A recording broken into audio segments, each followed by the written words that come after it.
Let me take you back to a simpler time, a kinder, gentler time.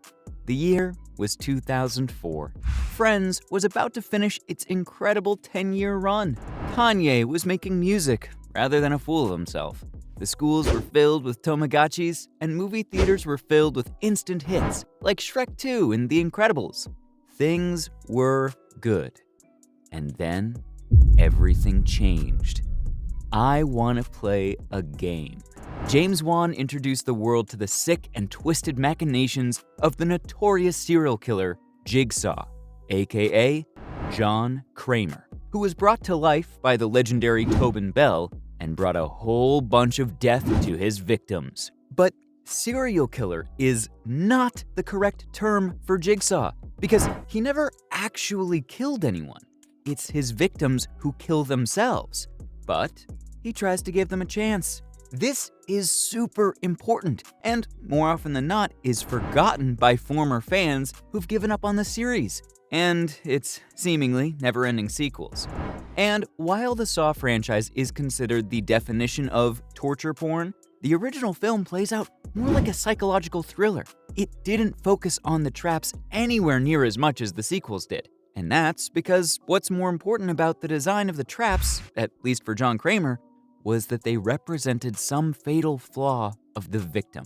But as the series expanded and people other than John started designing their own traps, this started to change. But when you look at the series overall, it actually is totally explained by the narrative.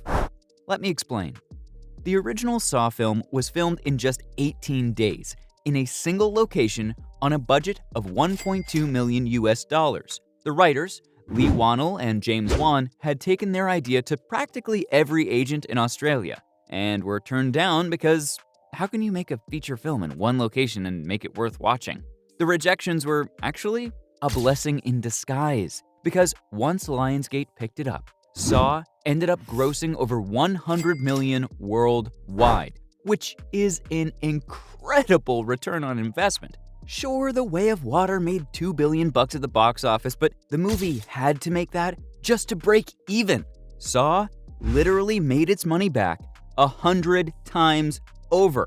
Studios love it when this happens. Lionsgate realized they had hit the jackpot, and the series started seeing a new film every year. And to capitalize on the horror, each new entry released on Halloween weekend, and the studio would promote the series with an annual blood drive that grew to be a massive part of the franchise's promotional material.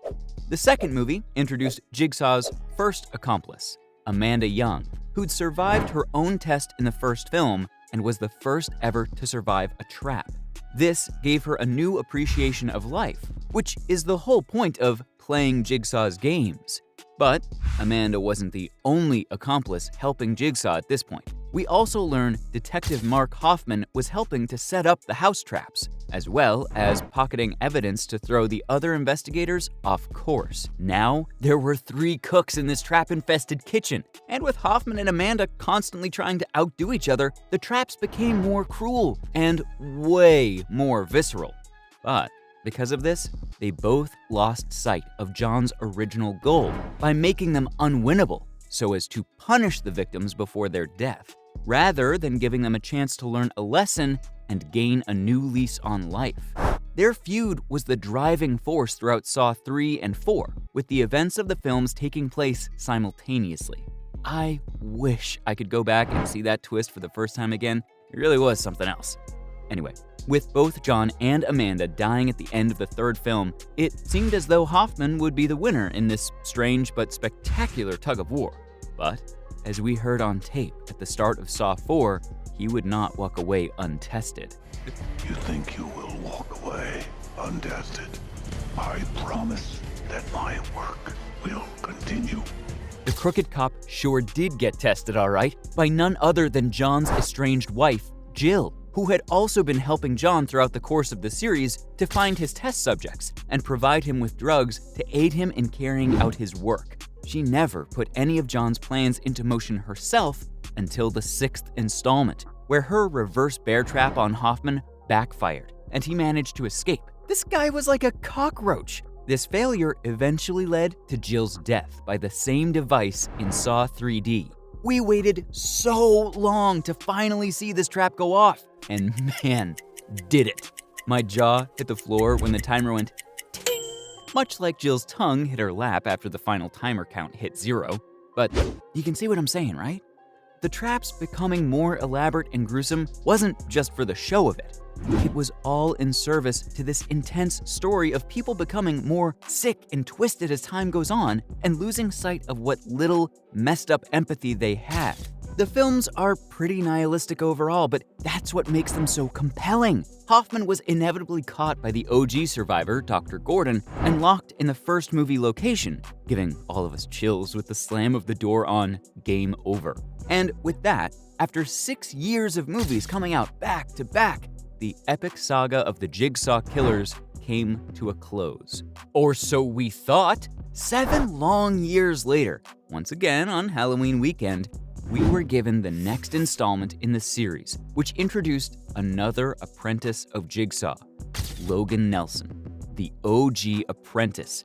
He was the doctor that mixed up John's x-rays, causing a delayed diagnosis of an inoperable brain tumor. He had helped to create the reverse bear trap we now know and love, which begs the question, where he fits into every other trap in the series. Hoffman, Amanda, and Gordon never acknowledged another assistant, though no one knew that Gordon was around until the very end anyway, so it's likely John is just really good at keeping secrets. With Saw X on the horizon and John and Amanda confirmed to star, there's a ton of speculation as to where the story can go from here. I mean, John has kind of been faking his death since the very first movie, so maybe he will return to clean up the mess his apprentices have made, probably by making his traps actually beatable, but still pretty grisly. I think that would be the best of both worlds, right? When you really think about it though, the only apprentice so far that's come close to understanding John's true legacy was good old Dr. Gordon, whose fate was left up in the air for 6 whole movies before his survival was revealed in Saw 3D. To be honest, I don't even want to talk about Spiral, but since it's from the Book of Saw, I will. It was terrible. And just like Billy Madison's speech at the end of his titular film, we're all dumber for having watched it. I mean, I guess you could say they tried to get the series back to its thriller roots, which was a change of pace. I think when you look at the series as a whole, the story is actually pretty sprawling, and the escalation of the gore is really an integral part of the narrative, not just a torture porn spectacular.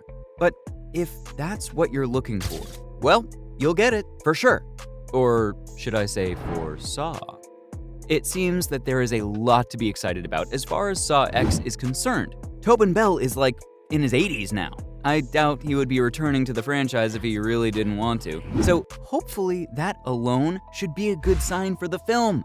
I guess what would be exciting to see about the OG Jigsaw's return is how he would react to all the stuff his students have done. I don't know, it just feels like there's some great opportunities for the story to keep building from here. Let me know what you thought. It changed my mind in the comments. I'm open to being as open as Jill's jaw. Well, until next time, times might be more complicated now, but I'm sure we're all appreciating the fact that we're alive to see it.